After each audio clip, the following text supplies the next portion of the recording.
Here you see, again, I just like to pick you up on showing you ideas for bulb planting. Can you see the broad-leaved flowers in here? There's broadleaf. See the one with the broad leaf? Well, that's a snowdrop, but you'll find, I've seen little chionodoxa in between.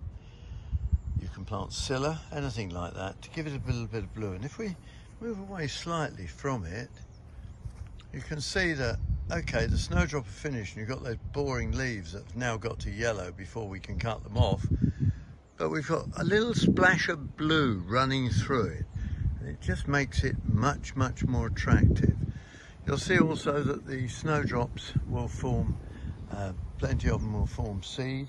See if I can see any seeds. I can't see any seeds at the moment. Yes, I can. There's some seed down there. That's what you want, nice ripe seeds or drop seeds, and they'll spread really good.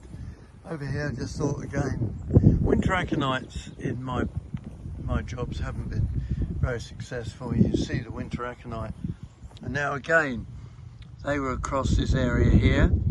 A bit poor this year, but this, again, the flower is going to seed, and that's what we want.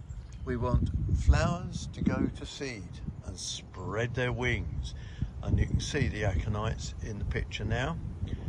Okay, so there's things to plant this autumn.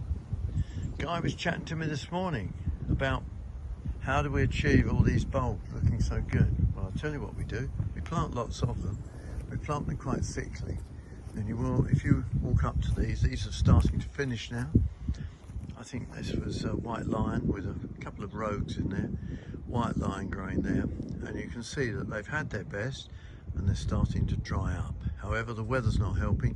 And if you've got small displays of daffodils and narcissi, it's worth giving them a drink. And particularly if they're in containers, troughs, or anything like that. Well worth it. So keep an eye on your bulbs this spring, and next year start to order them in August, ready for the spring of 2026.